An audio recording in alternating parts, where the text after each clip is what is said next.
What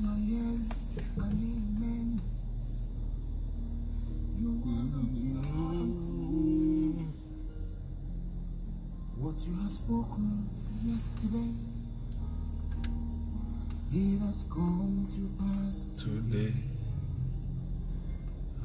Our Savior,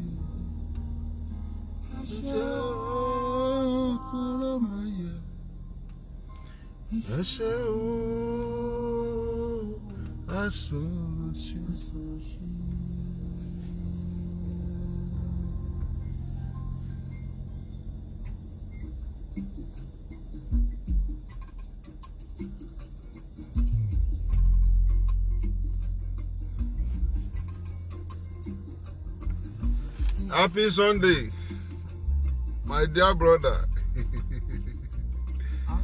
So happy to see you online. God bless you. It's going to be powerful this evening. Èyí tí ẹ wí lánàá, ó mà ti ṣẹ lónìí. A sọ̀rọ̀ ṣẹ, ẹ má ṣe o bàbá.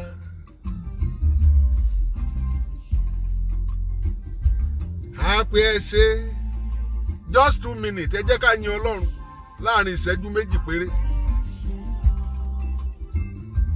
Èyí tí ẹ wí lánàá, ó mà ti ṣẹ lónìí. A sọ̀rọ̀ ṣẹ, ẹ má ṣe o bàbá. A sọ̀rọ̀ ṣẹ, happy ẹsẹ. A sọ̀rọ̀ ṣẹ, happy ẹsẹ o. Èyí tẹ́ wí lánàá, ó mà ti ṣẹ lónìí. A sọ̀rọ̀ ṣẹ, ẹ má ṣe o bàbá. Àwa tá a ti wà online, ẹ já type ẹ já bẹ̀rẹ̀ sí yin Ọlọ́run. Give glory to God, appreciate God, write a word of appreciation. Ẹ jẹ́ ká kọ ọ̀rọ̀ ìdúpẹ́ kan sí, ẹ jẹ́ ká kọ ọ̀rọ̀ ọ̀yìn kan ká type ẹ. Bẹ́ẹ̀ ni ẹ jẹ́ ká invite àwọn èèyàn ká share rẹ̀. Májẹ̀mú fẹ́ sọ̀rọ̀ lálẹ́ yìí, májẹ̀mú fẹ́ rìn kọjá.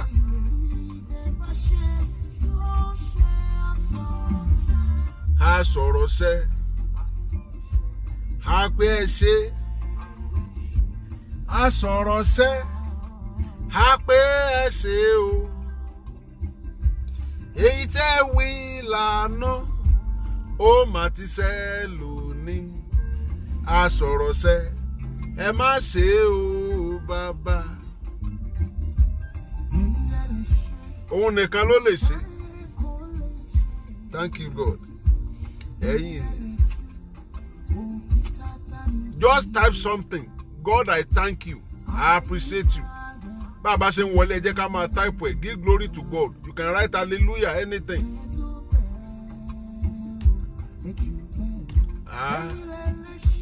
Ẹ̀yin lẹ lè ṣe ohun táyé kò lè ṣe. Ohun lẹ lè ṣe ohun tí Sátánì ti gbé.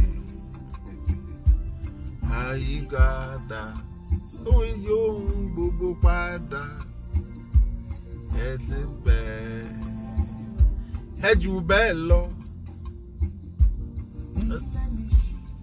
Òun ẹ fẹ́ ká bí ẹbí méjì mẹ́ta wọlé sí ni o.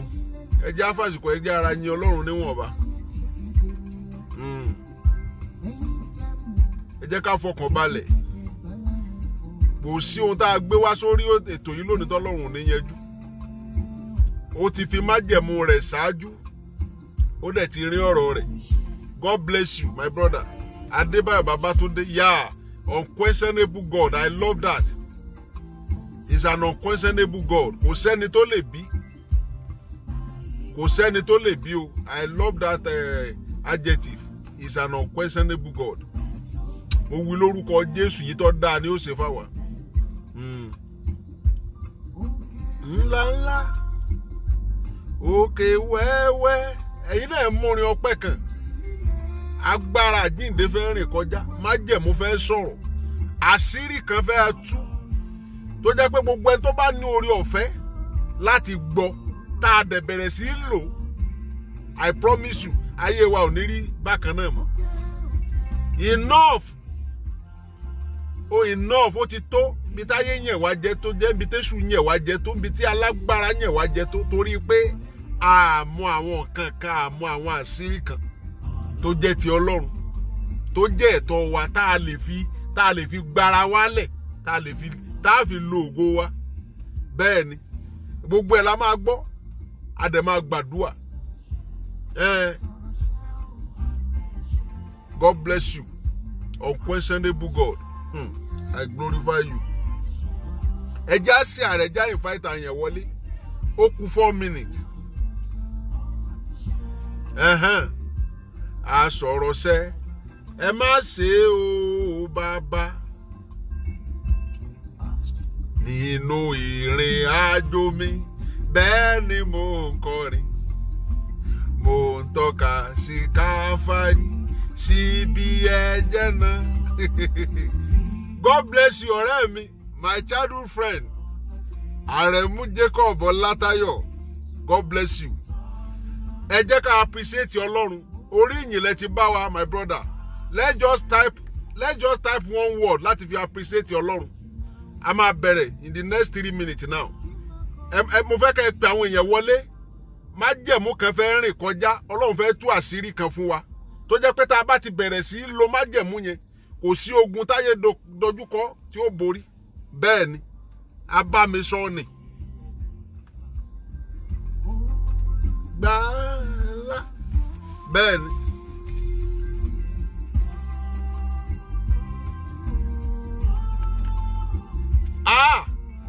Mo wá sọ́dọ̀ rẹ gbà mí níbi àgbélébù. Olúwa jọ̀gbà mi, ìhùn bí ọ nínú mọ́. Alábùkún gbà mí níbi àgbélébù. You are welcome, my favour. God bless you. Thank you, Jesus. Ó kù 2 minutes. Májẹ̀mú fẹ́ sọ̀rọ̀. Agbára jíǹde fẹ́ rìn kọjá. Àṣírí fẹ́ tú. Ọlọ́run fẹ́ gbé wa, ó fẹ́ gbé àwọn èèyàn dìde. Ó fẹ́ gbé àwọn èèyàn gbà lọ́wọ́ agbára àti ipá aninilára. There is going to be a supernatural shift ní ìrọ̀lẹ́ yìí. Abámisọ́ ni. Bẹ́ẹ̀ ni, Ọlọ́run èdè ẹ̀ṣẹ̀ èèyàn, ó sọ nínú ọ̀rọ̀ rẹ̀. Ó ní òun ẹ̀ṣẹ̀ èèyàn tí ó parọ́, àbọ̀mọ èèyàn tí ó ṣèké. Ó ní bóun ṣe sọ, bẹ́ẹ̀ ni ó rí. Ẹja sí ààrẹ já invite àwọn èèyàn. God bless you, my friend. Arúgbó ọjọ́, atófaratì Rock of Ages. Bàbá nìyẹn. Olatayo, God bless you. Mo fẹ́ kẹ́mi àti ẹjọ́ rò ó.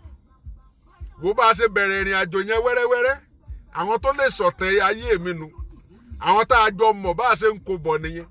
Ẹni tó bá ní ọ̀ṣọ́ lọ́hùn, ẹni tó bá ní àdúrà ògbà, ẹni tó bá ní kò sí májẹ̀mú, ogun ayé ti mọ́ntọ̀ òun ni o. Agbára jíǹde máa sọ̀rọ̀ ní wákàtí ìṣẹ́. Ìṣẹ́jú kan ṣoṣo ló kù a máa bẹ̀rẹ̀ báyìí. Ìṣẹ́jú kan. Ìwọ náà mú bó ṣe wà yẹn, gbogbo bíkíbi tó kó lè wà, kẹ̀ máa dúpẹ́ máa yin Ọlọ́run, a máa bẹ̀rẹ̀ sìn. Ìṣẹ́jú kan ṣoṣo la ní láti tún fi yin Ọlọ́run. Ká kọ́kọ́ fún lóúnjẹ tiẹ̀. Ẹ jẹ́ fún lóhun tó mọ̀ ọ́ jẹ kó tó di pé a bẹ̀rẹ̀ sí béèrè ohun tá a fẹ́ lọ́wọ́ ẹ̀. Sọ̀rọ̀ kan sí, ẹ jẹ́ táìpù ẹ̀, ẹ sọ̀rọ̀ ọpẹ́, ẹ sọ̀rọ̀ ọ̀yìn, ẹ jẹ́ yin orúkọ ẹ̀. Let's appreciate him. He is going to be powerful this evening. Májẹ̀mú ni. Amen. Amen. Amen. Ẹ jẹ́ á gbàdúrà. Ọlọ́run ayérayé àṣeyín lọ́ba gbé orúkọ yín ga. A dúpẹ́ nítorí pé ẹ̀yin ni Ọlọ́run. Ẹ̀yin tẹ́ ẹ jẹ́ kójú ó tì wá, ẹ̀yin tẹ́ ò fi wá lẹ̀, ẹ̀yin tẹ́ ẹ wà pẹ̀lú wa. tẹ́ ń gbọ́ àdúrà wa ní gbogbo ìgbà ẹ fi wá lé ìpinnu òkùnkùn lọ́wọ́ a sọ pé ẹ ṣé Olúwa gba ọpẹ́ wa ẹ̀mí mímọ́ ẹ gba ẹ̀yìn wa ògo ni fún orúkọ yín a yìn ọ́ torí pé ò ń bá wa rin ìrìn àjò ayé wa a dúpẹ́ torí pé ò fi wálẹ̀ nígbà kan títí dìsín ìwọ ni Ọlọ́run wa lẹ́lòmí Ọlọ́run ògo ni fún orúkọ yín ìwọ tó ti ń bá wa bọ̀ Sunday míì tún rè májẹ̀mú àkókò kan tún rè níwájú ẹ Olúwa ẹ̀mí mímọ́ a fẹ́ ìfarahàn rẹ gẹ́gẹ́ bó ti bá mi sọ lóru mọ́júmọ́ àná tí mo dẹ̀ ti bẹ̀rẹ̀ ṣiṣẹ́ mo fẹ́ sọ ọ̀rọ̀ rẹ jáde mo fẹ́ rán májẹ̀mú rẹ gbogbo ọkàn tó ti pèsè sílẹ̀ Olúwa jẹ́ wọn ráàánú gbà ní wákàtí gbogbo ogun tó kó lè máa dojúkọ àwọn èèyàn yìí lórúkọ Jésù Olúwa jẹ́ ó sẹ́ iye wọn jẹ́ kó sí ìmọ́lẹ̀ rẹ jẹ́ kó mú ayé wa má jẹ́ á wà bákan náà mọ́ ògo ni fún orúkọ Olúwa Jésù Kristi Olúwa wa àmín. Mo kọ́kọ́ appreciate àwa tá a wà online báyìí ìyàwó pastor mi náà mo ti rí that's my deaconess Ogunjobi Fọlákẹ́mi Rachel àbíkẹ́ kúkú sọ pé lady evangelist God bless you and I can see my professional colleague all the way from Port Harcourt Sister Adeline you are welcome another evangelist on the line ẹ jẹ́ ká jọ rìnrìn àjò ẹ̀mí ni bàbá Olúgbèmí mo wí lórúkọ Olúwa yìí tọ́lọ́run gbélé wa lọ́wọ́ kò ní bàjẹ́ God bless you ẹ jẹ́ ká lọ sínú ìwé mímọ́ àdúrà la máa gbàdúrà gan lónìí bọ́ ká tó gbàdúrà mo fẹ́ bá wa sọ mo fẹ́ sọ àṣírí tí Ọlọ́run bá mi sọ mo fẹ́ tú àṣírí yẹn mo nǹkan tá a mọ̀ nǹkan tí ò yé wa mo fẹ́ kó yé wa ká tó gbàdúrà ẹ jẹ́ ká lọ sínú ìwé Johann let's open your Bible gbogbo àtà bá ti fi ara wa jìn that we have prepared ourselves for this program please let's make it an habit to be having our Bible with us. We are Christian and this is our manual. This is our manual. God, like I said last week, God is not committed to us beyond what is in this Bible. I'm not saying this is all what God can do. But as far as human count is concerned, the commitment of God to us is based on this Bible. So let's endeavor to have Bible then, and whenever we are coming online like this, let's have our Bible. God bless you. So turn your Bible with me to the book of John. John chapter 4. John chapter 4. Momaka verse 20. Chapter 4 verse 24. Praise the Lord. Bible ẹgbọ́n tí Bíbélì sọ mo fẹ́ kí content yẹn àwọn ṣẹ̀ṣẹ̀ ká ti ka bẹ̀rí but is God that Ọlọ́run ló máa ń reveal ìtumọ̀ ohun tó tí ọ̀rọ̀ rẹ̀ jẹ́ tí a bá ní òye ọ̀rọ̀ rẹ̀ kó yé wa kò sí nǹkan kan tá a fẹ́ ṣe a kàn máa sọ bí story ni òun ló fi jẹ́ pé a kàn máa quote Bible kò there is no any effect in our life so I want you to join me kájọ máa bá lọ. John chapter 4 verse 24. Only God is a spirit.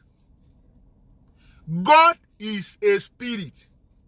And they that worship him must worship him in spirit and in truth. Ẹ̀mí ni Ọlọ́run. Àwọn ẹni tí ń sìn kò lè ṣe aláìsìn ní ẹ̀mí àti ní òtítọ́. God is a spirit, and they that worship him must worship him in spirit and in truth. Praise the Lord. Now, Kento, before I proceed on, mo fẹ́ ká tún join me again. Mo tún fẹ́ ka Bible passage mi. Mo wà nínú ìwé James ní Yorùbá wọ́n pè ní Jacob. James chapter 2. James 2:26. Ẹgbọ́n nǹkan tó sọ part A rẹ̀. Only for as the body without the spirit is dead. For as the body without the spirit is dead. Ó ní nítorí bí ara ní àìsí ẹ̀mí ti jẹ́ òkú. Mo fẹ́ ká marry ẹ̀ papọ̀ mọ́ John yẹn tí mo kọ́kọ́ kà 4:26. 4:24. God is a spirit, and they that worship him must worship him in spirit and in truth. God is a spirit. Ohun tí John sọ nìyẹn. James náà tún sọ fún wa pé ẹ̀mí ni Ọlọ́run. John sọ fún wa pé ẹ̀mí ni gbogbo ẹnikẹ́ni tí ó bá tọ̀ wá. Then that person must come in spirit. Now, the book of James náà sọ pé anybody, yẹn ni pé any man, any woman being without spirit, the diagnosis is death. Praise the Lord. So, mo fẹ́ sọ nǹkan fún wa. The intention of God, ètò Ọlọ́run gẹ́gẹ́ bí àwa èèyàn tó dá ní àwòrán ara rẹ̀. So, each individual, we have dual personality. Bá a ṣe wà yìí, àti wọ́n àtẹ̀mí ìsọkùnrin bá ṣobìnrin. Bàbá wọnú bébí bá sọ pé tí Bíbélì bá sọ pé man, ó ń sọ̀rọ̀ pa ọkùnrin àti obìnrin náà ni. So, we are two dimensions of God. One of it ni pé we are spirit. Gbogbo èèyàn láyé, gbogbo ẹni tí Ọlọ́run dá, we are spirit. Ẹ̀mí ni wá. Hallelujah. So, now, the other part of us ni pé, then we have body. So, wọ́n ló fi jẹ́ pé tí wọ́n máa sọ̀rọ̀ pa spirit, soul, and body. The body is just this one we are seeing. Then the spirit of God is in us. Then the soul that we are talking about, ònyàkẹ́ fún wa ní ààyè, ó fún Ọlọ́run láyè láti lè máa communicate pẹ̀lú Ọlọ́run. Ẹ má gbàgbé topic tá à ń ṣiṣẹ́ lé lórí lónìí. Òun ni pé engaging supernatural in fulfilling destiny. Engaging supernatural in fulfilling destiny. So, tí ọ̀rọ̀ yín ò bá kọ́kọ́ yé wa, if you clear pé ní supernatural, àti mọ̀ pé anything supernatural is something beyond natural. Ìyẹn ni pé nǹkan tó ju nǹkan tá a kàn lè pè ní nature àbí nǹkan kan tó ti wà, tí ètò rẹ̀ ti wà ní nǹkan tó yàtọ̀. That's supernatural. And we have two of it. Supernatural can come from God. Supernatural can come from devil. Òun ló jẹ́ pé àwọn tó ẹ̀pá òun náà manipulate in the realm of spirit. The sorcery, the witches, the wizard. Gbogbo àwọn agbára òkùnkùn, àwọn fraternity yẹn. So, àwọn náà, they are just trying to mimic nǹkan tí Ọlọ́run ní fún wa ni. So, as a man, you are a spirit. God is a spirit. So, ìgbà tí Ọlọ́run dá wa, tó dá wa ní àwòrán ara rẹ̀, because we are spirit. So, nǹkan tá a bá dẹ̀ pè ní spirit, kò lè gbé ayé tá a wà yìí láì jẹ́ pé ó bá ní erin ara. I'm talking about mystery here. So, you need Holy Spirit to interpret that. So, we are spirit like God. Torí pé a sọ pé Ọlọ́run dá wa láwòrán ara rẹ̀. And the Bible dẹ̀ fìdí ẹ̀ múlẹ̀ pé God is spirit. Do you understand what I'm saying? God is spirit. Ó dẹ̀ dá wa, ó mọ̀ pé spirit làwa náà. Ṣùgbọ́n there is a law of ecosystem. Ìyẹn ni pé for us to live here, for us to live on this surface of earth gẹ́gẹ́ bí ẹ̀mí, then we have to be made of the substance of this earth. Tí a bá dá wa pẹ̀lú nǹkan, àwọn element, àwọn nǹkan tó wà lórí ilẹ̀ ayé, then human being cannot live on the earth. So, òun ló fi jẹ́ pé Ọlọ́run dá ara yìí fún wa, ó wá gbé ẹ̀mí rẹ̀ sí wa nínú. So, ara yẹn ló fún wa ní orí ọ̀fẹ́ láti máa gbé inú ayé tá a wà yìí. And that is why we have that two personality. One is this physical body, then one is the spirit. So, torí pé ìdájọ́ Ọlọ́run dá wa, kò fẹ́ ká kèé sọ̀run ló fẹ́ ká gbé. And anybody that will live in heaven, then it has spirit. Spirit ni. Àwọn angel ni àwọn gbogbo àwọn kan ẹ̀mí ni wọ́n. So anybody tí ó bá wá sínú ayé ìta àmọ́ rí, then that person need to be created with the material, the raw material around this cosmos nínú ayé tá a wà yìí. Òun ló fi jẹ́ pé a lo erùpẹ̀, a lo omi. A human being, àwọn tá a jẹ́ science àmọ̀ pé human being large percent of kìí ṣe erùpẹ̀ lásán nìkan. So but to every other person wọ́n ní adáyẹn erùpẹ̀, that is generic stuff. But àwọn tá a jẹ́ science mọ̀ pé large percentage of human being omi ni. So for us to live in this environment, then God has to use the raw material and the earth, like water, like sand, to make us, so that we can be able to live on this earth. Efarabalẹ̀, I want you to follow me. We are dealing with a very deep mystery. Tá a bá dé tí yẹn ò bá dé yé wa kí n tó lọ bí tí mò ń lọ. Àti gbàdúrà kádùá ọgbà àti mọ̀ bí yẹn ṣe gbàdúrà àti mọ̀ bí yẹn ṣe rìnrìn àjò ẹ̀mí anira díẹ̀. God is a spirit. Ó dẹ̀ dá wa ní àwòrán ara rẹ̀, yẹn ni pé ẹ̀mí làwa náà. So ara tá a gbé wọ̀ yìí ká bá lè gbé orí ilẹ̀ yìí ni ká lè interact. Òun ló fi jẹ́ pé kìí ṣe ayé yìí nìkan ló wà. Praise the Lord. Kìí dẹ̀ ṣe pé ọ̀run nìkan ló wà. There is a gap between heaven and earth, and that is the realm of spirit. The realm of spirit is not heaven. Thank you, Holy Spirit. The realm of spirit is not heaven. So it's just another dimension, another realm ni. So ń bẹ láti ní àwọn gbogbo àwọn agbára tí àwọn òkùnkùn náà ń lò. They are able to tap into it diabolically. Òun ló jẹ́ pé àwọn ń jẹ́ àlè mọ́ rí wọn bá ṣe ń rí wọn tọ́lọ́run bá fẹ́ ká rí wọn àfi wọn hàn àfàwọn tó bá jẹ́ pé àwọn náà bá tún gba ọ̀nà òkùnkùn lọ bóyá wọ́n wẹjú wọ́n ṣe gbogbo ẹ̀ wọ́n á máa rí wọn. Because they don't have this physical body tí àwa ní láti lè wà present on this world. Praise the Lord. So àwa tá a wà online, if what I'm saying, if I'm communicating mystery tó dẹ̀ ń yé wa, ẹ jẹ́ ká máa comment, ẹ jẹ́ ká máa bó bá ṣe what your own perspective ẹ máa kọ́. Pray yẹn ni màá fi mọ̀ pé bóyá you are following me. Now, ibi tí mò ń lọ rèé, engaging supernatural to fulfill destiny. Now, Ọlọ́run dá wa lẹ́mìí, òun náà ẹ̀mí ni. Ìdí tó fi dá wa sínú ayé mo ti ṣàlàyé, ìyẹn ni pé so now for us to be able to communicate with God, òun ló fi fún wa ní ẹ̀mí yẹn. So ìyẹn ni pé nínú gbogbo tọ́lọ́run dá mo fẹ́ ká kọ́kọ́ mọ̀ nǹkan kan láyé. Áàtì tá a wà yìí, ayé tá a wà, òun ló wà vulnerable jù. Òun ni kò sí agbára kankan bẹ́ẹ̀. So for anybody to sustain on this life, nínú ayé tá a wà yìí, you must be able to communicate with the realm of spirit. Kí ẹnikẹ́ni tó lè ṣe àṣeyọrí nínú ayé yìí. Ìyẹn ni pé you must be able to relate with the realm of spirit. Òun ló fi jẹ́ pé whoever, gbogbo ènìyàn kénìyàn láyé, kò bá jẹ́ agbára òkùnkùn ló ń lò. So tó bá ti ní advantage the realm of spirit, òun ló fi jẹ́ pé wọ́n ju àwọn àyókù lọ. Praise the Lord.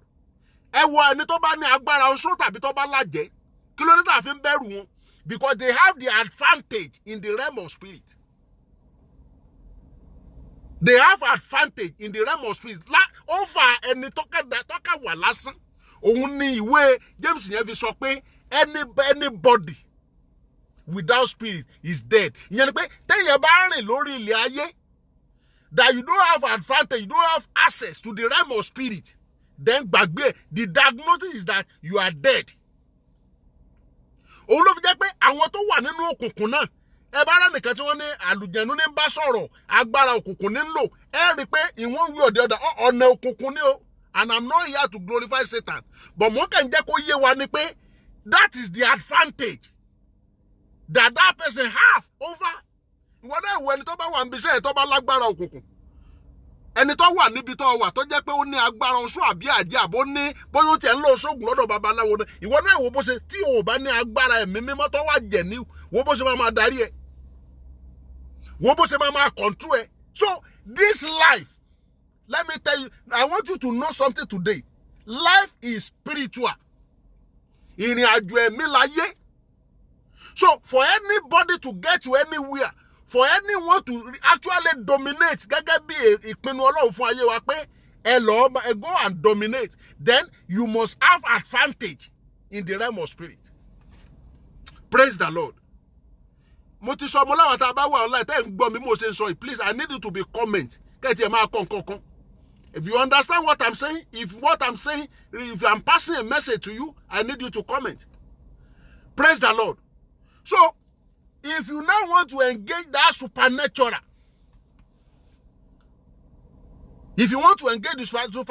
then you have to communicate with the realm of spirit. You are welcome, my sister. God bless you. So, the realm of spirit, ibẹ̀ ni gbogbo nǹkan wà. Everything has been in the way John fi sọ John chapter 1 pé ní àti kọ́ ṣe ọlọ́kìnní kan ó ní kò sí ohun kankan tá a dá tí èsè pé bóyá ó ti wà. Ó ní Ọlọ́run ló dá ohun gbogbo, ó nípasẹ̀ la dá ohun gbogbo, ó ní lẹ́yìn rẹ̀ kò sí nǹkan kan tá a dá. So what I'm saying is that everything has been settled in the realm of spirit, including your future, including your destiny. They are in the realm of spirit. You just need a kind of dimension in the realm of spirit to transport it from the realm of spirit to the reality. Hallelujah. John nìkan tẹ́ bá gbogbo àwọn epistle yẹn, àwọn gospel yẹn, John nìkan ni ọ̀rọ̀ yẹn yé. Òun ló fi sọ pé ní àtètè kọ́ sí ní adá kìíní kan ní nípasẹ̀ rẹ̀ la dá ohun gbogbo. Lẹ́yìn rẹ̀ kò dẹ̀ sí nǹkan míì. Ìyẹn ni pé everything has been settled in the realm of spirit.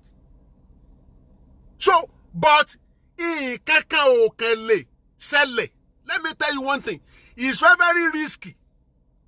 Kéèyàn máa gbé ayé rẹ̀ lórí principle àbí kó máa gbé ayé rẹ̀ lórí luck.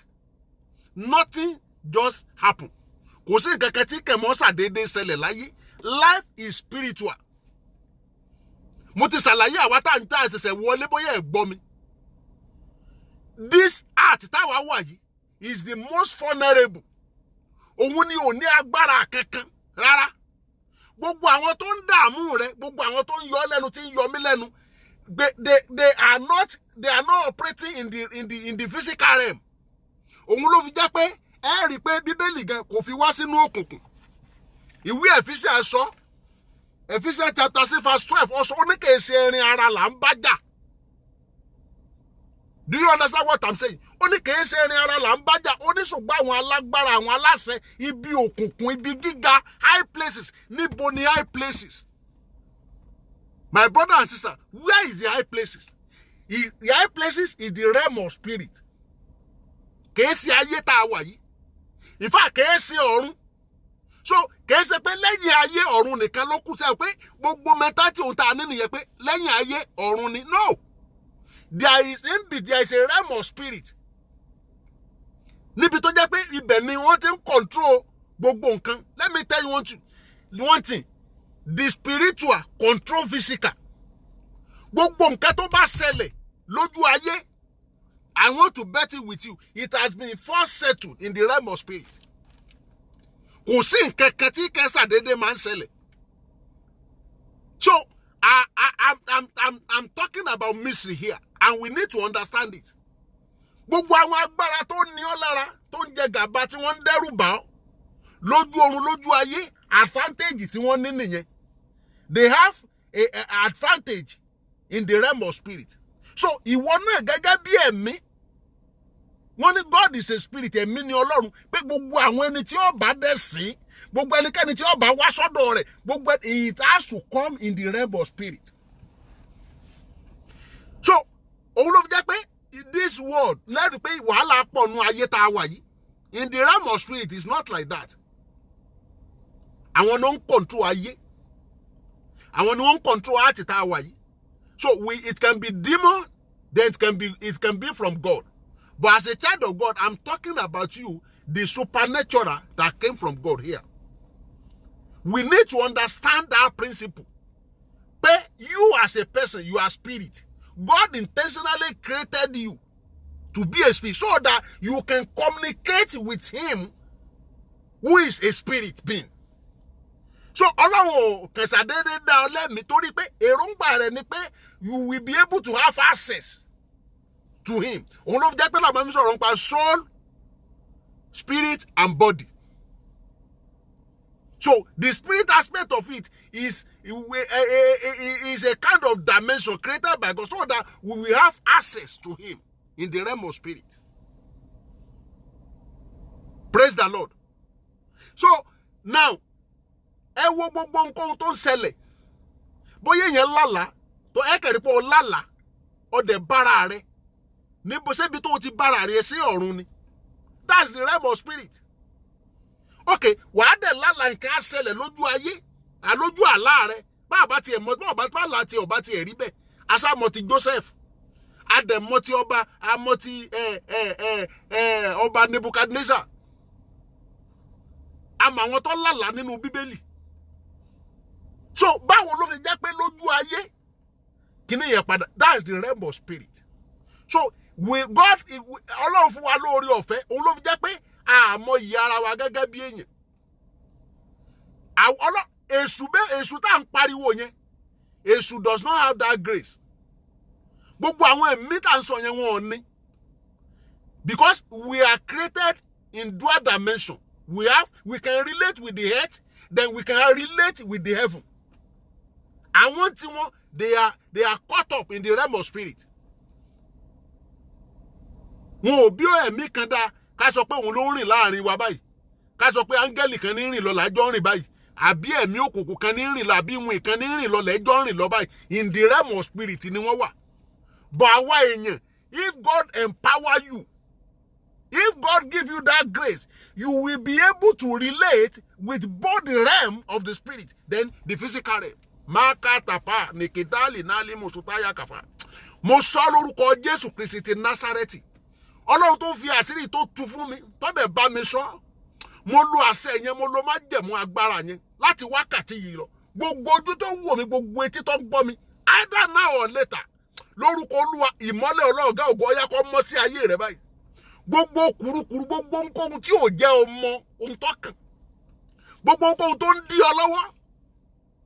Gbogbo ohunkóhun tó dá ọ dúró, gbogbo ohunkóhun tó ń yọ ọ lẹ́nu tí ò jẹ́ kó o lè bọ́ sí the next level in the realm of spirit. Lórúkọ Olúwa, ọ̀run gbà wọ́n kúrò lára rẹ báyìí. So now I want to talk about how you can now engage the supernatural now. Mo ti ṣàlàyé gbogbo ẹ̀. Àwa tá a bá dé lẹ́yìn, bí a lè farabalẹ̀ gbọ́, at least the real message bẹ̀rẹ̀ ní the 10 minutes of the program. Torí àti yin Ọlọ́run bíi 10 minutes. Mo fẹ́ kó gbọ́ mí sí yẹn dáadáa, kó kọ́lẹ̀, kó dẹ̀ bẹ̀rẹ̀ sí apply rẹ̀. Now, if you now want to engage that spirit supernatural, how will you do it? Àti sọ pé whoever that will come to God, you have to come in spirit, because God is spirit. And whoever that has body without spirit, yẹn pé tó bá kàn tó pé ilé ayé ó kàn gbé láì ní ẹ̀mí, láì ní kankan. So, God bless you, my sister, my professional colleague all the way from Port Harcourt, Sister Adeline, God bless you. I like that.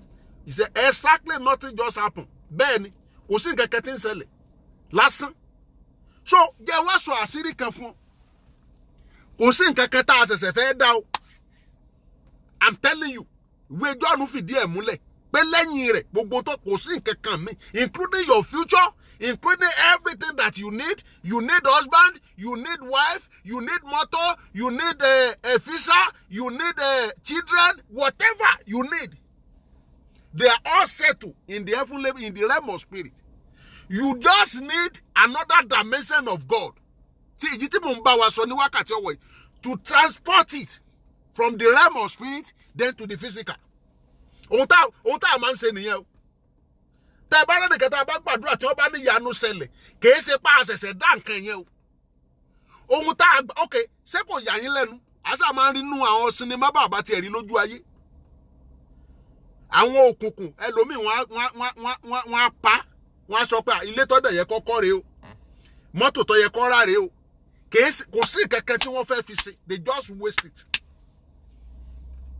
Kò sí nǹkan tó fẹ́ fi ṣe. So they are all settled in the realm of spirit.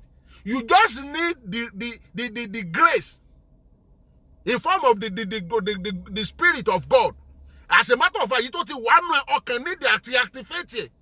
And how do you do that? by allying with God, by allying with the Holy Spirit, then you will be able to transport that thing that pertains to you that's been settled in the realm of spirit. Then you transport it from the realm of spirit then to the physical realm. Gbogbo ayé àdẹ̀wárí wọ́n bẹ̀rẹ̀ sí kí ọ kú oríire, wọ́n bẹ̀rẹ̀ sí kí ọ congratulations, wọ́n bẹ̀rẹ̀ sí sí a testimony.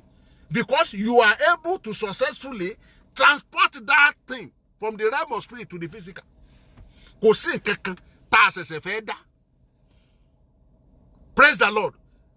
So, mo fẹ́ ká gbogbo àwa tá a wà ń bí ní wákàtí yìí. Àtàwa tá a tún gbọ́. Òun ló fi jẹ́ pé ariwo àdúrà kan pọ̀. Ariwo orí òkè pọ̀ nítòótọ́. And I'm not condemning anybody. I'm part of body of Christ. But ohun tí mo sọ ni pé ọ̀ǹtí ẹ̀gbọ́n tí bẹ́ẹ̀ sọ ni pé ó ní ẹ̀yin ó mọ òtítọ́. Ó ní òtítọ́ ó dẹ̀ sọ yín di òmìnira. If you don't understand that principle, èṣù á kàn máa gbá yẹn bí bọ́ọ̀lù ni. So kí ló nídìí àti ṣe? Once God has enabled you, when you have activated that realm of spirit, it's just like bí ìgbà tí àwọn editor fíìmù tí wọ́n edit ẹ̀ ní nǹkan tí ó bá dánú ayé rẹ̀ in the realm of spirit, you can edit it, you can remove, you can put, that is it. You can allow it.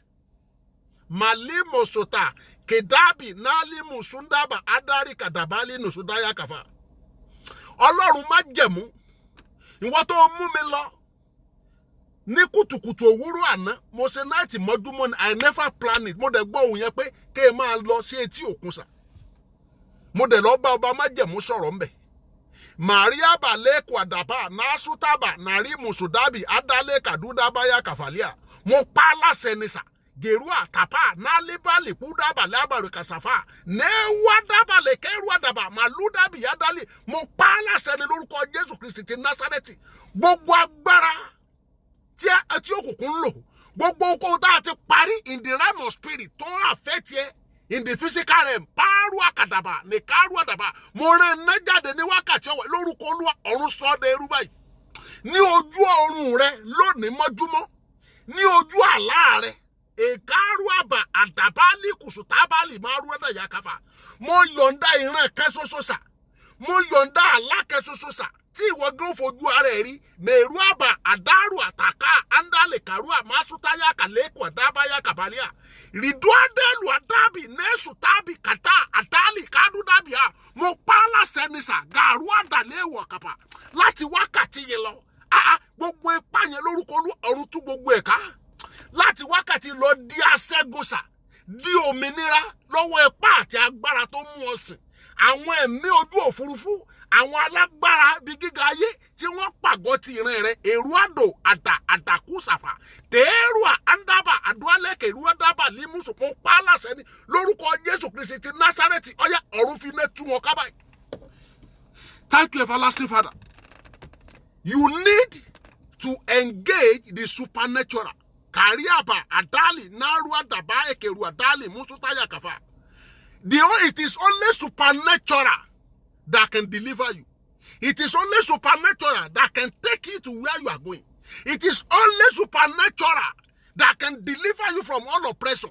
That thing that you have been dreaming, gbogbo ìran ògo tó ti ní, gbogbo agbára, gbogbo nǹkan tó yẹ kó o ti ṣe ní àwọn àkókò kẹsà, gàárùà àdàndúsùtà àkáàbù àràdàlẹ̀ that has been caught up in the realm of spirit.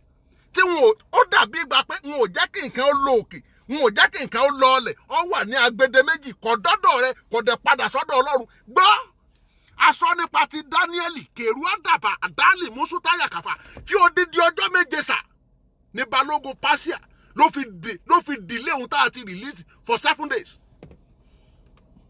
I'm talking about mystery here. Mi sọ pé àì gbàdúrà, mi sọ pé àní pastor, mi sọ pé àrìnrìn àjò ẹ̀mí, ṣùgbọ́n kàríbálẹ̀ ẹrú àdàpàlíbà ìka Olúwa lélẹ́yìí sà. Gbogbo ohun tí ń bá wí akọ́mínì làhán ni sà. Gàrí àbálí mùsùdábì èdè ìlú kàbálí àkàbà. Gbogbo ohun tá a ti yọ̀ǹda fún tó ti kú Ọlọ́run sà. Ṣùgbọ́n that has been caught up in the middle, in the realm of spirit. Kò padà sókè, kò dẹ̀ wálẹ̀ gẹ́gẹ́ bí dálẹ̀ fún dídí ọjọ́ méje balógun Páṣíà. Mo pa á láṣẹ lórúkọ Olúwa. iná ọ̀run lórúkọ Jésù ọ̀yà kó sọ lára wọn báyìí.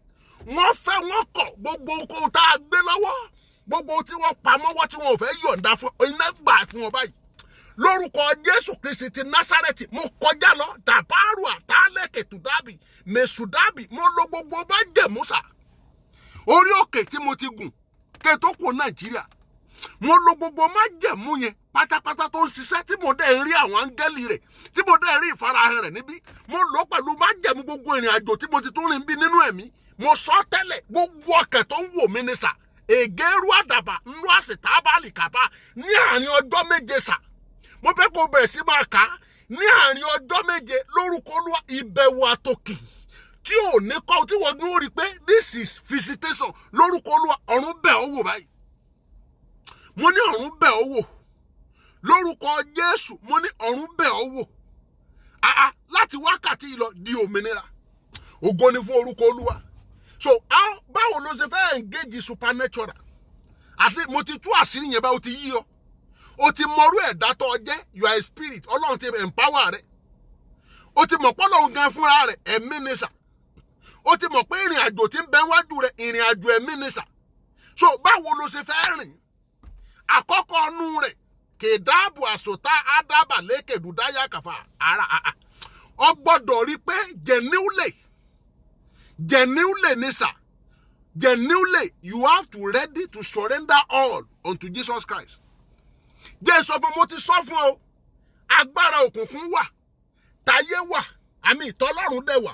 Mo dẹ̀ sọ pé either of the two bí bó bá jẹ́ agbára òkùnkùn làwọn táyé bá ní they have advantage over you ìwọ tó ní nǹkan kan. Mo ti sọ fún ọ pé this ayé tá a wà yìí is vulnerable kò sí nǹkan kan bẹ́ẹ̀. Òun ló jẹ́ pé ọkẹ́ gbọ́ pé eléyìí ṣẹlẹ̀ lágbájá sùn kò jí tọ̀hún rìn lọ nǹkan kan ṣe wọ́n pa eléyìí àìsàn báyìí kọlu eléyìí torí pé this heart is vulnerable but it is only the realm of spirit. If you are able to communicate with the realm of spirit elibori àtàpá àdàlíkà sùtáyà kàpàlíà mo wí lórúkọ Olúwa ọ̀run rú ọ lágbára nínú ẹ̀mí lórúkọ Jésù Kristi ti Násárẹ́tì mo ní ọ̀run rú ọ lágbára. Oh my God, mo ní nínú ẹ̀mí láti wákàtí yìí lọ sà. Mo wí lórúkọ Jésù Kristi ti Násárẹ́tì. Mo fi ìpè àti májẹ̀mú tèmi mo fi tì í lẹ́yìn pé ọ̀run rú ọ lágbára. Bẹ́ẹ̀ ni yóò sì rí. So you have to do that thing. Surrender to enough. Sorry. Ohun tó ń fìyà jẹ wá ni pé àmọ́ bí tá a wà. Bẹ́ẹ̀ ni à ń ṣèta à ń ṣe nulẹ̀. Genuinely surrender your life totally to Jesus Christ. Ẹ jẹ́ ká bẹ̀rẹ̀ sí gbìyànjú àti máa rìn lọ́nà rẹ̀. Then èyí tó wá kù ni pé the only way to engage the supernatural is prayer. Tó o bá ti mọ Jésù tó o ti gbàjẹ́ nílé tó o ti jẹ́wọ́ gbogbo ẹ̀ṣẹ̀ rẹ tó o dẹ̀ ń lo gbogbo principle tí ẹ̀mí mímọ́ làálẹ̀ tí Jésù làálẹ̀. Now then the sure way to engage the supernatural is through prayer. Kí ni mo pè? Through prayer. Kí ni ìwé Luke sọ? Luke chapter 18 verse 1 kí ló sọ? Ó ní men ought to pray and not to faint. Nyẹ pé àdúà nìkan ṣoṣo. Ó ní ẹ máa gbàdúà láì sinmi. So the only way, sorry, àjẹ́ ìsọ̀kẹ́ fún ọ lè sọ pé ó ń gbàdúà. Wẹ́ ìsọ̀pọ̀ gbàdúà ṣùgbọ́n àdúà ó ju àdúà lọ sà. Ọ̀tọ̀ ni kéèyàn mọ nǹkan tí ó gbàdúà lé lórí, ọ̀tọ̀ ni kó wà inspire láti gbàdúà. Iṣẹ́ tá a rán èmi nìyẹn. So as many people, if you make yourself available, bọ́lá ò ṣe bá wa rìnrìn àjò yìí lọ tó dẹ̀ ń tẹ̀lé. Mo wí lórúkọ Olúwa ìgbà tí ọdún ni ó bá fi dá àárín méjì ẹ̀rí èrè ọ̀pọ̀. There are principles. Èyí ṣe àdúrà yẹn ṣe nǹkan téèyàn kẹ́ fàyọ lójú obi ìgbà téèyàn lójú ogun tó gún dé téèyàn kẹ́ fàbọyọ àbí àdá. It has to be consistent. You have to know what to pray about. You have to know how to pray. Àwọn kan wà ń bí lórí platform tí wọ́n ń wò mí, they can testify to my prayer life. Benny, at least my elder is here. Elder Oyedele. I can see him now. He can tell me what in adua. One more, but despite my profession, despite my look, Taba one church, at least one more revivalist in me. Tab church can I don't know. I want to load online by one bomb more sense of by. Timber, but if I want to pray, one more come over pray. So enough of all those lackadaisical stuff. Prayer is a warfare that if you want to use it to engage, if you want to engage it, if you want to use it as a ladder into the realm of spirit, then it has to be consistent. It has to be meaningful. It has to be purposeful. Kese pe àdúà kaka gbàdúà bóyá gbàdúà ìṣẹ́jú kan àbí nǹkankan. Ta dey relax. No. It has to be consistent. God bless you, my brother. Àwọn wọ́n ti confirm wọ́n ní yes sir. Kìí ṣe pọ́rọ̀ ẹnu. Àwọn tá a jọ ń jáde tá a jọ ń wọlé ní sà. Wọ́n mọ̀ mí dáadáa. Àwọn míì náà tún mọ̀ mí. My sister is there, a professional colleague, Sister Adley. Lọ́wọ́ ọgbà tá a jọ gbé ní Port Harcourt, she can testify to me, to my prayer life.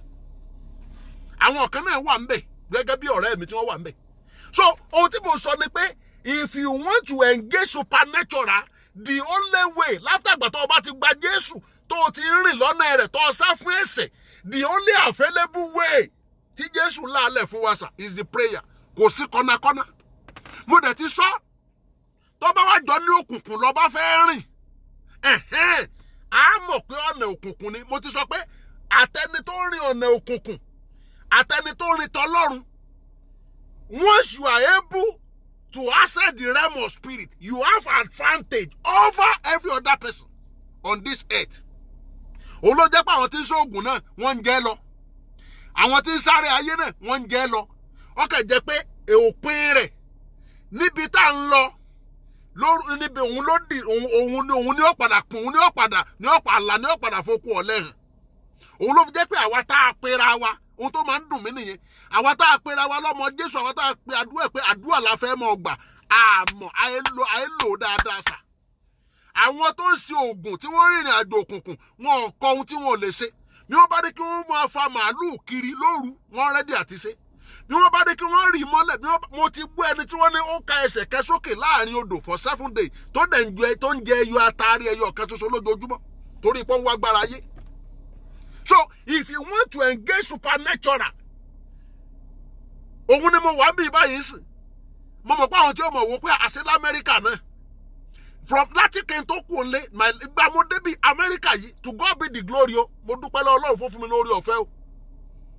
Gbogbo ẹni tí Ọlọ́run bá tó bá dẹ̀ wù, mo wí lórúkọ Jésù, Ọlọ́run á mú ọ débí. Àti ibi tó bá wù tó bá fẹ́ lọ. Ṣùgbọ́n tí mo sọ ni pé mi wà carried away rárá pẹ̀lú gbogbo lọ́sì tó wà níbí. I'm not carried away at all. Ohun tí tó agbélé mi lọ́wọ́, mi ò tiẹ̀ fi ṣeré rárá. So, mo sọ ni pé if you want to engage the supernatural to achieve your destiny, the only way is prayer. Jẹ́ wá sọ kankan fún ọ. Mo ti tú àṣírí kan lẹ́ẹ̀kan. Kí ló dé tí Jésù fi ń gbàdúrà? Ṣé bọ́lọ́hun ni Jésù? Ó ń ṣàpẹẹrẹ fún wa pé Jésù ìrí ènìyàn ló wá. Jẹ́ sọ fún ọ, gbogbo ẹnikẹ́ni tó bá ti gbé ẹrin ara yìí wọ̀sà, you are vulnerable. You are like a baby that is sucking breast. You have to depend on the realm of spirit for survival. Tí mo bá sọ̀rọ̀, mo fẹ́ kẹ́ máa comment, mo fẹ́ kẹ́ máa comment if you am communicating a mystery to you. If you are actually understanding nǹkan tí mo sọ, mo fẹ́ kẹ́ máa confirm it. Hallelujah. So, kí ni mo sọ ni pé Jésù wá sáyé, kí ló dé tí Jésù gbàdúrà níbi kẹsà nígbà tó ń lọ. Nígbà tó ń lọ, wọ́n ní oògùn tó ń bọ́ lára wọn ló dàbí ìrù ẹ̀jẹ̀. Jésù tá ń pè lọ́lọ́run, kí ló dé tí fi ń gbàdúrà? Nígbà Jésù wà láyé yẹn sà, Kàpárì Mòsùdáyà Kàpàlíà, it's like you, it's like me. If Jesus does not pray, kò lè survive ayé yìí. Because that is the design. Bọ́lá ṣe design ẹnìyẹn. Ayé yìí is vulnerable. It is the realm of spirit. Ibẹ̀ ni agbára wà. So for Jesus Christ to sustain, then it has to rely on the realm of spirit. Òun ló jẹ́ pé gbogbo ìrìn àjò Jésù àdúrà òun náà lọ sọ ibi tí mo sọ yìí pé men ought to pray. Ó ní ẹ máa gbàdúrà láìsinmi. Kí ni ìwé Philippians chapter 4 verse 6 sọ? Ó ní be anxious for nothing. Be anxious for nothing. Only through prayer and supplication, only make your request known to God. Kò sí ọ̀nà mísà. Kéde ṣe àdúrà yẹ̀bùyẹ̀bù. Kèé ṣe lónìí. Ṣùgbọ́n bí ìrìn àjò yẹn bá ṣe ń lọ, màá máa fi ìrírí ayé tèmi sà. Màá ra máa já sí.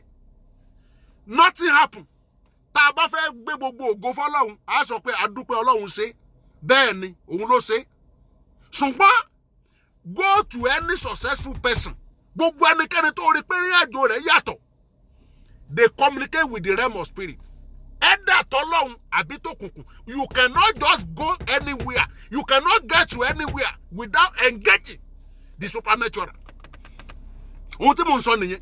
Kò sí bó ṣe fẹ́ ṣe, bó ló ṣe fẹ́ rìn. So is it that you go through Satan in the realm of spirit? Kapare boli atelinu suta adaba adali katapali nusudaya kafa. Mo gbọ́ ohùn Olúwa sà. Keru adapali mesutabi kabali kabaya. Mo sọ tàṣẹ sà. Gbogbo ọkàn tó ń pòǹgbẹ nínú àwọn tí mo ń wò lórí ìlà lọ́wọ́lọ́wọ́ báyìí. Tí wọ́n pòǹgbẹ fún ẹ̀mí mímọ́.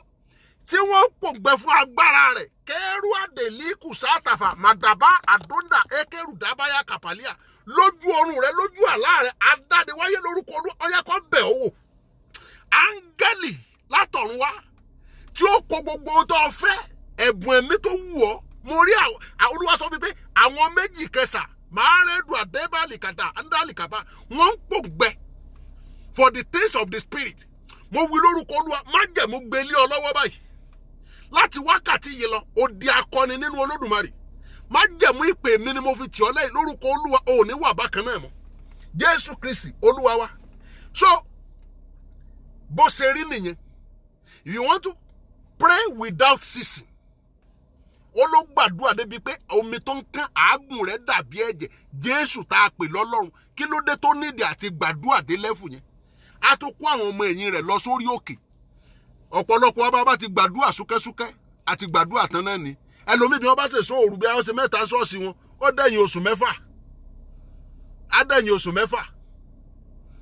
My sister, I declare into your life, àtijọ́ sọ́rí. Mo dẹ̀ mọ ibi tọ́lọ́run mú yín lọ. Sister Adeline, Malikapa Adunda Ekeru Dayaba Limoso Dayakafa. Ẹ̀bùn ọjọ́ pípẹ́ yẹn lórúkọ Olúwa ọ̀run pè jáde báyìí. Láti wákàtí lọ, I transport you to the next level in the realm of spirit. So shall it be in Jesus' name. So, bó ṣe jẹ́ nìyẹn, you need to engage it. Kìí ṣàdúrà mo gbàdúrà láti last week. Èmi etí ẹ rántí mọ́. Gbogbo orin àjò tí mo ti rìn sẹ́yìn ká tiẹ̀ pé yẹn ń rí rìsọ́ọ̀tì ẹ̀ ń sìn. Mi ti ẹ̀ ń rí bí n bá ti gbàdúrà, màá mọ̀ èmi gan máa mọ̀ lára pé nǹkan ń ṣe mí. A máa ṣe mí bí ìgbà pé nǹkan kan ti yọ sọnù lára mi. You have to get to that level kó tó lè communicate. Ìrìn àjò tá a mú mi rìn tí mo fi débí, ta ló sọ fún ọ pé lọ́ọ̀kì ni? Ta ló sọ fún ọ pé kẹsẹ̀lẹ̀ ni? Wú ta ló sọ fún?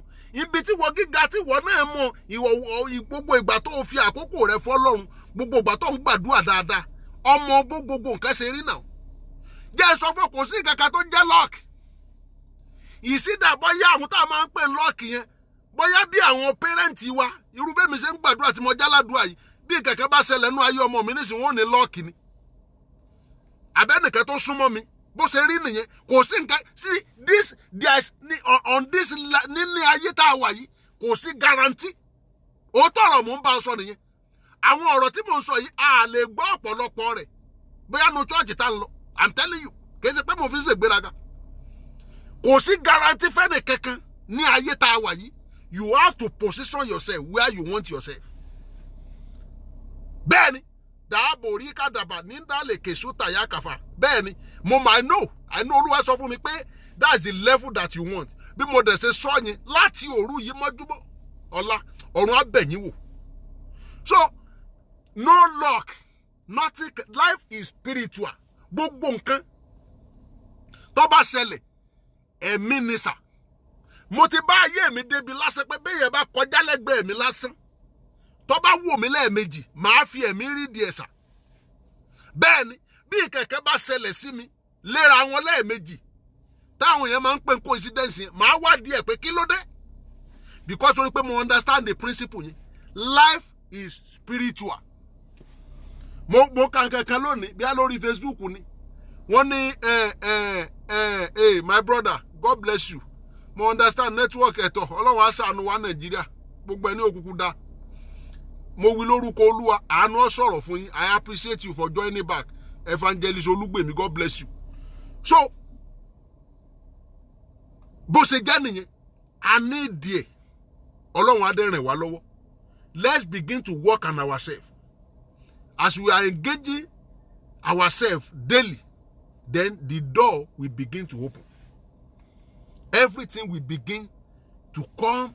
So tí mo sọ ni pé má kẹ́ fojú wo nǹkan kan. Nǹkan kan ṣẹlẹ̀ sọ́mọ rẹ, nǹkan kan ṣẹlẹ̀ sílé yín. Ó dẹ̀ gbà bẹ́ẹ̀ náà. Nothing just happen. Ìyí tí mo sọ yẹn wọ́n bí alẹ́ kó ló ti ṣẹlẹ̀. Wọ́n ládìgúnjalè bí àwọn táùtù náà àbí nǹkan kan wọ́n ní wọ́n pa ẹnìkan àti bí àyàwó àtọmọ lónìí ni mo kà. Wọ́n ló kújọ́ mẹ́ta tó yẹ kí wọ́n relocate lọ sí Canada. Ẹ wá sọ fún mi ṣé irú nǹkan bẹ́ẹ̀ yẹn sójú lásán ni. Mo rí ọ̀kan náà ní January tí a ṣẹ̀ débì ń gbà yẹn mo gbọ́ wọn lọ́wọ́ University Port Harcourt ni wọ́n lọ wálé láti UK. Wọ́n dẹ̀ ń padà lọ sí airport wọ́n ní wọ́n dà àwọn kidnapper wọ́n dẹ̀ pa. Ṣé lásán nìyẹn? Gbogbo yìí tó ń ṣẹlẹ̀ ó jáde ó pinnu ó bẹ̀rẹ̀ ṣẹ́ dáadáa gbogbo ẹ̀ ń dàrú ọkọ rẹ̀ wọn ò jẹ́ orí wọ́n sọ di bíi vegetable. Ìyàwó rẹ̀ wọ́n fi ń dà ọ́ láàmú àìsàn ní lónìí àìsàn ní lọ́la. Ó fẹ́ bọ́ sí next level ó lé kókókó. Òótọ́ ni pé a máa ń gbára wá yànjú wípé àkókò Ọlọ́run ṣùgbọ́n so o ti design pé ṣé Ọlọ́run ló sì dá ọ dúró sá? Ṣé Ọlọ́run ló dá ọ dúró? Ṣé agbára akẹ́kọ̀ọ́ ni sà? Nothing just happen. Kò sí nǹkan kan tí kẹsà déédéé ṣẹlẹ̀ o. Jẹ́ èso tọ̀rọ̀ fún ọ. Ìwọ ni kò jára rẹ o. Life is pure spiritual. 100%. If anything happen around you, it comes from the realm of the spirit. Bẹ́ẹ̀ni, mo mọ bí tèmi ti jáde, mo mọ ìrìn àjò tèmi rìn in the realm of spirit. Kí n tó lè mọ rí light díẹ̀díẹ̀. Gbogbo èyí tí mo sì ń rí light díẹ̀díẹ̀ ni mo sì ń pè ó. Bẹ́ẹ̀ni, because tá a bá sí ọ lójú ibi tí Ọlọ́run mú ọ lọ. Tá a bá sí ọ lójú ohun tá a ní store fún ọ mọ̀ pé gbogbo èyí tó ń pọ́nlé tó kó lọ́wọ́ yẹn they are irrelevant. Mo wí lórúkọ Olúwa sà. Ire kékeré tá a fi dì ọ́ mọ́lẹ̀ tá a fi ra òye tí ò jẹ́ oríran àti dára búrábú dé ibi tó ń lọ lórúkọ Olúwa ọ̀run sí ọ lójú báyìí. Ipá nini lára sà. Sorry, mo sọ ní jẹjọ. Okay, bí mi ti bóyá bí 2 weeks ago. The unit of your destiny is time. Anything that delay you has tampered your destiny. Bẹ́ẹ̀ni, kò sí ẹni tó lè rí repair. So, jẹ́ sọ fún àkókò tá a wà yìí. Àkókò tó jẹ́ pé ó yẹ kí yè wá sí ni sà. Nothing just happen. Life is spiritual. I'm repeating it. Everything is orchestrated from the realm of spirit. Gbogbo nǹkan ni sà. Lẹ́nu gba mo débi yìí nísìnyí mo máa àwọn kankan tí tó ti ṣẹlẹ̀. Tí mo sọ fún yà pé no, this one is not. Jẹ́ sọ fún gbàgbé ẹ̀. Àwa tá wà ń bí àwọn tó wà ń bí tá a jọ wà ń bí sísá mi kan wà lọ́la wọ́n lè testify ẹ̀. Ẹni tẹ́ ẹ̀jọ mọ́ra rí àìjọ sọmọ ọ̀lú kí ló dé tí ó kẹ̀bẹ̀rẹ̀ sí gbógun tì ọ́. Ní orílẹ̀ nílé àjòjì ọmọ rí ẹ̀jọ pàdé rí ẹ̀dẹ̀jọ pàdé bí iṣẹ́ ọ̀dẹ̀bọ̀ náà dẹ̀ rí pé ẹ̀mí kan runú ẹ̀ agbára ni sà. They can control anything from anywhere. Bẹ́ẹ̀ni. So they can God bless you my sister. It takes spirit to understand the spirit. Kìí ṣe gbogbo ènìyàn sà. So níbi tí wọ́n rò pọ̀ wà yẹn sà. They can use anything around you within this cosmos. In as much tó jẹ́ pé omi tá a fi dá ọ àti yẹ̀pẹ̀ tá a fi dá ọ ni wọ́n fi dá nǹkan yẹn náà. They can control it, they can control in the realm of spirit. Me libu rekata adalima likata kayafa. Tí wọ́n dẹ̀ fi influence ohun tí wọ́n fẹ́ kó ṣẹlẹ̀ nínú ayé rẹ̀, wọ́n kàn máa rí result ẹ̀ ní sà. Mo sọ fún ìyàwó mi jọ́ kan mo ní òyìnbó white, pure white. Láwọn Amẹ́ríkà gẹ́gẹ́ mo ló dẹ̀ ṣe báyìí. Ìyàwó bá ní àkẹ́ńjẹ́ ká gbàdúrà kí lórúkọ rẹ̀ mo lóhùn kọ́. Mo ní kèé sòwò. Tá o bá kẹ̀ dojú kọ ti àmọ́ kẹta ṣe nìyẹn mo ló ti yé mi. Èmi ọ̀ lọ sí I will go to the source. Níbi tí ọwọ́ ti wá. Ibẹ̀ ni màá ti lọ bẹ̀rẹ̀ sà. So bó ṣe rí nìyẹn. Gbogbo àwọn tí tó yí ọká yẹn ń gbà mí ẹlòmí ò ní mọ̀. Ẹ̀mí yẹn á kẹ̀wá á dẹ̀ wọnú wọn. Wọ́n á dẹ̀ bẹ̀rẹ̀ sí jà ológun. Unconsciously torí pé the same product, the same element la fi dá wọn náà. So from the realm of spirit ó rọrùn fún wọn sà láti lò wọ́n. A lè parí ẹ̀ lónìí sà. Me libare kadaba náà kó torí mo fẹ́ ká gbàdúrà díẹ̀. Bí a tó bá dijọ́ mẹ́jọ màá tún continue. Topic yẹn náà ni màá tún fi ṣe number 2. Engaging supernatural to fulfill destiny. Life is spiritual. Maro balika neketa adali nusutabe kedudaya kafa. My mommy, God bless you. Iya rom, I appreciate you. God bless you. Mo pa láṣẹ ni sà. Gbogbo ẹ̀yin tẹ́ ń wò mí lọ́wọ́lọ́wọ́ tẹ́ ń gbọ́ mi. Àti gbogbo etí tí ó gbọ́ mi. Tó bá jẹ́ pé ohun Olúwa lélẹ́yìí. I'm not looking for name. I'm not looking for popularity. Kìí ṣe pé owó àbí ìka àwọn tó dá mi mọ̀ wọ́n ń bẹ lórí ìlà lọ́wọ́lọ́wọ́ yìí sà. Tó jẹ́ pé iṣẹ́ bàbá yẹn ló jẹ mí lógún jẹ́ sà. Iṣẹ́ tá a rán mi sí ìran yìí. Òun ló jẹ mí lógún. Mo rin àṣẹ jáde. Èrú àdólèkè èdúdàbí máṣá tàbà àdálíkàbà líkwà. Mo fi agbára àti májẹ̀mú tá a fi pè mí. Àti gbogbo àtìlẹ́yìn tí mo rí gbà nínú ẹ̀mí mímọ́. Mo rán agbára yẹn sínú ayé gbogbo yín báyìí lórúkọ Jésù. Gbogbo tó nílò ìyọkúrò àti àtúntò ọ̀yá ọ̀run ṣètò rẹ̀ báyìí. Láti wákàtí yìí lọ, èrú àṣòtà kandaba adali mesudabi ndalikadu dayaba lekeru adayakafa. Lórúkọ Jésù Kristi ti Násárẹ́tì ọ̀yá ọ̀run gbà gbogbo ẹ̀ fún yín báyìí. Gbogbo tá a gbà lọ lójú ọ̀run, gbogbo tá a gbà lọ lójú àlá, gbogbo tá a dè mọ́lẹ̀ èrè àdòkàpà màsátàbà ándálẹ̀kẹ̀rú àdàbálẹ̀ lórúkọ Jésù ọ̀run fi náà gbà. My sister is here. Christiana, God bless you. Mo wí lórúkọ Olúwa agbára jú ní lọ́sà ọ̀yá kó fa ayé rẹ̀ lẹ̀ báyìí. Ẹ jẹ́ ká sáré gbàdúrà mẹ́ta. Mo fẹ́ round up. Mo fẹ́ ká gbàdúrà mẹ́ta. Mo fẹ́ ẹ̀ka owó gbogbo bí kíbi tó bá I don't want to know. Táyé bá gbà ọ́. Mo rí pé wọ́n bá jẹ́ orí rọ́ọ̀gì ni I don't know. Rí pé ó fọwọ́ kan ilẹ̀. Káàbórí àdàlẹ̀kẹ́ tàfà tàlímù súndábì májẹ̀mú la fẹ́ fi gbàdúrà sà. Dáre Katabia Nalimo Sudabi Edelia Sister Debbie Oladimeji Wema Bank Officer, God bless you. Ẹ gbàdúrà yìí ẹ porúkọ Jésù lẹ́ẹ̀kẹtò. Ẹ gbàdúrà. Olúwa yẹ̀pẹ̀ ló fi dá mi sà. Ẹ gbọ́ ìjìnlẹ̀ lélẹ́yìí. Yẹ̀pẹ̀ ló fi dá mi. Ohun tí ò yé wa nìyẹn. Màá sáré bí ayé sísìn. Àwa CAC tá sọ pé tẹ́rì pé omi là máa ń lò. Because kò rọrùn. Ká sọ pé ká mọ kó yẹ̀pẹ̀ jẹ àbí ká mọ fi yẹ̀pẹ̀ rọra. Olúwa èmi gan tí ń bá wọn lò tipẹ́tipẹ́ kò yé mi o. Olúwa fúnra rẹ̀ ló tú àṣírí yẹn fún mi. Ìyẹn ni pé lára ohun tá a fi dá òun ló mi. Ara rẹ̀ ni yẹ̀pẹ̀ wà tí ń bẹnu ayé yìí. So à ń pàrokò ní sà. Mo dẹ̀ sọ lánàá mo ní ká ẹ mú ẹni tó bá lómi. Mo ní tẹ́ ẹ bá ní òróró. Ìyẹn ni pé lára ohun tá a fi dá ọ̀sà. Èlí bá lè má jẹ̀mú ní sà. Ẹ ká ọwọ́ yín méjèèjì sókè. Ẹ pariwo orúkọ Jésù lẹ́ẹ̀kẹtò. Gbogbo bí kíbi tó bá wà fi ọwọ́ ọ̀tún rẹ kan ilẹ̀. Kò bá jẹ́ rọ́ọ̀gì inú ilé rẹ ilẹ̀ náà ni. Kò bá gbogbo bí kíbi tó bá wà pariwo orúkọ Jésù lẹ́ẹ̀kẹtò. Ìwọ ilẹ̀ adámijáde láti inú rẹ. Gbogbo ohunkóhun tá a ti lò ọ́ fún takò àyànmọ́ mi láti wákàtí ọyá kọ́ mọ́ bàjẹ́ ẹ pariwo ẹ sọ́dàdúà. Orúkọ Jésù. Ẹ̀mí mímọ́ o Olúwa gàbálì mọ́sútàbà àdàkádà náàlì mọ́lì bòdúlì kádàlè kẹsàtà kàfà bí ìwọ ilẹ̀ gbọ́ọ̀rọ̀ Olúwa adámijáde láti inú rẹ sà. Bẹ́ẹ̀ ni ọ wà lára ohun èròjà tá a fi dá mi sà. Gbogbo ohun tá a ti gbórí rẹ ṣe lòdì sáyẹ̀mọ́ mi. Gbogbo iṣẹ́ tá a ti rán nítorí mi. Gbogbo ohun tá a ti bẹ̀ ọ́ nítorí mi àrò báàlì kàfà ándálẹ̀ kèrúdáyà kàfà láti wákàtí lọ iṣẹ́ yẹn bàjẹ́ báyìí.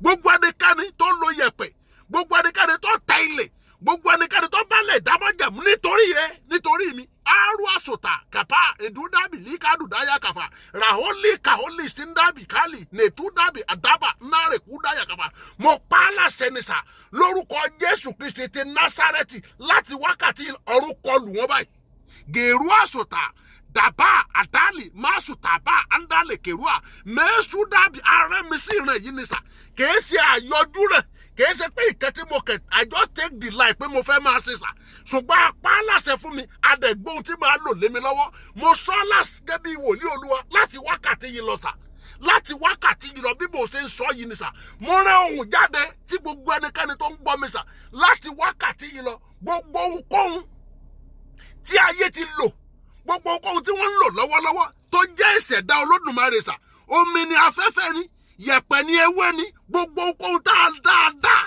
ń lò fún ọ lórúkọ Olúwa ọ̀run bà gbogbo ẹ̀jẹ́ báyìí láti wákàtí lọ di òmìnira ògo ni fún orúkọ Olúwa Jésù Kristi Olúwa wa àmín. Àdúrà kejì rẹ̀ ẹ pariwo orúkọ Jésù lẹ́ẹ̀kẹtù ẹ pe ẹ̀mí mímọ́ ẹ porúkọ Jésù ẹ pe ẹ̀mí mímọ́ o ẹ pe ìwọ ìṣẹ̀dá mi o ìṣẹ̀dá mi ò ní ìgbà mẹ́ta kàpáádá lèkè èdídàbì àdúndà násàtàbà nàkàdúdàbì yàgà orúkọ Jésù ẹ̀mí mímọ́ o ìṣẹ̀dá mi o ìṣẹ̀dá mi o ìṣẹ̀dá mi o ọ̀yá jáde níbi tá a dí ọmọ jáde níbi tá a ti ń fi ọ́ sẹ̀rú jẹ́ sọ fún èmi ò fẹ́ mọ ipò tó wà o èmi ò fẹ́ mú tó ní lọ́wọ́ ọ̀bá ní 100 million àkáǹtì èmi sì ń sọ fún ọ pé ogun sì ń jà ọ́ bẹ́ẹ̀ ni ẹ pariwo orúkọ Jésù lẹ́ẹ̀kẹtù adániwáyé kọjá lọ bẹ̀sà orúkọ Jésù káwọ́ múrí ìṣẹ̀dá mi ní ìgbà mẹ́ta níbikíbi tá a dé mọ́ níbikíbi tá a parí àyànmọ́ mi sí sílé bàbá ni sílé ìyá ni ṣé ibi tí mo ti ń ṣiṣẹ́ ni gbogbo okòó tá a kójọ lé mi lórí lórúkọ Jésù ọ̀run fi náà tú gbogbo ẹ̀ka ẹ pariwo ẹ sọ́dàdúà orúkọ Jésù ẹ̀mí mímọ́ o ìṣẹ̀dá mi o ìṣẹ̀dá mi o ìṣẹ̀dá mi o Olúwa kọjá lọ bẹ̀ gbogbo bíkíbi tá a dé ìṣẹ̀dá mi mọ́ níbi tá a pa mọ́ níbi tá a ti fi ń ṣèrú gbogbo ohun tá a gbà lọ gbogbo ohun tá a dé mọ́lẹ̀ láti wákàtí lọ ọ̀yá ọ̀run pè jáde báyìí ẹ̀mí mímọ́ gbogbo ohun agbára tó ti ń ṣiṣẹ́ lórí mi lórúkọ Jésù Olúwa sọ wọ́n dá láì lágbára ẹ̀mí mímọ́ sọ wọ́n dá láì lágbára Olúwa sọ wọ́n dá láì lágbára gbọ́ àdúrà Jésù Kristi Olúwa wa àmín. Àdúrà lẹ́ẹ̀kẹta thank you Holy Spirit thank you Holy Spirit Olúwa sọ fún mi pé nínú àwa tá ń wò mí lọ́wọ́lọ́wọ́ báyìí àwọn méjì ńlá àlá kan wọ́n sì lá yẹn of recent àlá yẹn wá significant gẹ̀ẹ́sà mo gbàgbé pé mo sọ fún ọ pé life is spiritual ìwọ gan ti ń yiri ẹ̀ wò o lè wá sórí inbox mi lórí messenger mi rárá bá ń táìpù ẹ̀ síbẹ̀ màá join rẹ nínú àdúrà á kánṣu rẹ̀ mọ́dẹ̀jà àwọn tó mọ̀ mí ń bẹ́ ń bí o ẹ pariwo orúkọ Jésù lẹ́ẹ̀kẹtù ẹ pe ẹ̀mí mímọ́ èlíbàrò àdàpà nàkàsá àtàfà àdúndàbì èdèlíkà dàbàlíà gbogbo agbára tó ti ń jẹ gàba nínú ẹ̀mí lórí àyànmọ́ mi Olúwa ró èmi náà lágbára báyìí jù wọ́n lọ agbára tó ju tí wọ́n lọ Olúwa gbé wọ̀ mí mo sọ fún ọ life is spiritual bẹ́ẹ̀ ni and it take a spiritual person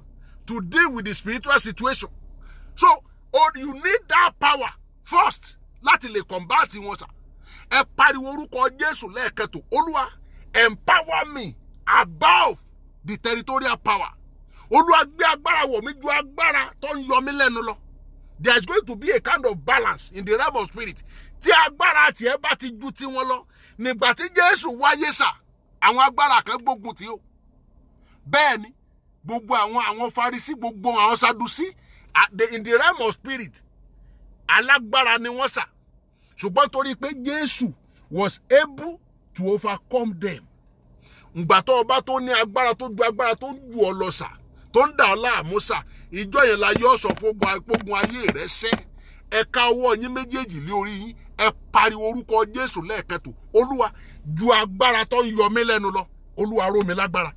Ju agbára tó ń yọ ọkọ mi lẹ́nu lọ, Olúwa ró lágbára. Ju agbára tó dààmú ayé àwọn ọmọ mi, Olúwa ró wọn lágbára. Ju agbára tó jẹ gàba lórí iṣẹ́ mi, Olúwa ró mi lágbára tó jù lọ. Ẹ pariwo, ẹ sọ́dàdúà orúkọ Jésù. Ẹ̀mí mímọ́ o, Olúwa, Olúwa ró mi lágbára.